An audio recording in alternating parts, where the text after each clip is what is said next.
కొత్తూరు ప్రాంతంలో నేర చరిత్ర ఉన్న వలసదారులు అసాంఘిక కార్యకలాపాలకు పాడుతున్న వారిని గుర్తించామన్నారు శంషాబాద్ జోన్ డీసీపీ రాజేష్. రంగారెడ్డి జిల్లా కొత్తూరు మున్సిపాలిటీ పరిధిలో పలు వార్డులలో కార్డెన్ సెర్చ్ను నిర్వహించారు పోలీసులు. పలు షాప్స్ లో అమ్ముతున్న గంజాయి చాక్లెట్స్, సరైన పత్రాలు లేని 37 బైక్స్ ను సీజ్ చేశారు. అనుమతులు లేకుండా సిలిండర్లు నింపుతున్న వారిని అరెస్టు చేసి కేసులు నమోదు చేశారు పోలీసులు. కార్డెన్ సెర్చ్ నిర్వహణతో ప్రజల్లో భద్రతా భావాన్ని పెంచుతామని డీసీపీ తెలిపారు. మండలం భవానీనగర్, అంబేద్కర్ కాలనీ, నారాయణగూడ కాలనీలో కార్డెన్ సెర్చ్ యాక్టివిటీ పెడతాం జరిగింది. దీంట్లో మా CCS police, SOT task force, crime team, మా ఆర్మ్డ్ రిజర్వ్, మా లోకల్ శంషాబాద్ జోనల్ పోలీసు అందరూ కూడా ఒక 180 మెంబర్స్ తోటి యాక్టివిటీ చేస్తాం జరిగింది.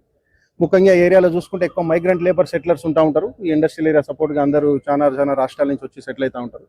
వీళ్ళందరూ కూడా ప్రాపర్ రెగ్యులేషన్ ఉండదు, టెంపరీగా వస్తారు, పోతూ ఉంటారు. చాలా క్రైమ్ యాక్టివిటీస్ కూడా పార్టిసిపేట్ చేసినట్టు మాకు చాలా కంప్లైంట్స్ వస్తుంది. లాస్ట్ ఇయర్లో కూడా మాకు చూసుకుంటే నార్కోటిక్ కేసెస్ ఒక 3, గుట్కా కేసెస్ చాలా వరకు రిజిస్టర్ అవుతున్నాయి ఏరియాలో. ఈ అన్నిటికో రెగ్యులేషన్ చేయాలని చెప్పేసి స్పెసిఫిక్గా మనం టార్గెటెడ్గా ఏరియాని ఎంచుకుని మనం చేసిన జరిగింది. ఇది ముఖ్యంగా ప్రజల్ని ఇబ్బంది పెట్టే ఉద్దేశం కాదు, ప్రజలకు ఉన్న మైగ్రెంట్ లేబర్స్కి ఒక సెన్స్ ఆఫ్ సెక్యూరిటీ కలిగేయాలని, ఒక భద్రతా భావం కలిగేయాలని, ఈ పోలీస్ వాళ్ళు మీకు సహాయపడడానికి ఉన్నారనే మెసేజ్ ఇవ్వడానికే ఈ యాక్టివిటీ చేసిన జరిగింది. ప్రజలు కూడా మంచి కోఆపరేట్ చేసిన జరిగింది. ఇక్కడ ఉన్న యాక్టివిటీలో ఈరోజు ముఖ్యంగా ఒక 31 వెహికల్స్ మన పేపర్ లేకుండా, డాక్యుమెంట్ లేకుండా, నెంబర్ ప్లేట్ లేకుండా ఉన్న వెహికల్స్ సీజ్ చేయడం జరిగింది. అట్లనే గుట్కా భారీ ఎత్తున, అట్లే గాంజా చాక్లెట్స్ కూడా దొరకడం జరిగింది. ఇవన్నీ కూడా లీగలైజ్ చేసుకుంటాము.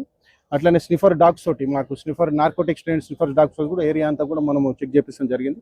దీంట్లో ముఖ్యంగా చాలా యాక్టివ్గా మా ఎస్ఓటి పోలీసులు, సైబర్ క్రైమ్ పోలీసులు, సిసిఎస్ పోలీసులు, ఆర్మ్డ్ రిజర్వ్, మా లోకల్ ఇన్స్పెక్టర్స్, కానిస్టేబుల్స్ అందరూ కూడా యాక్టివ్గా పార్టిసిపేషన్ జరిగింది.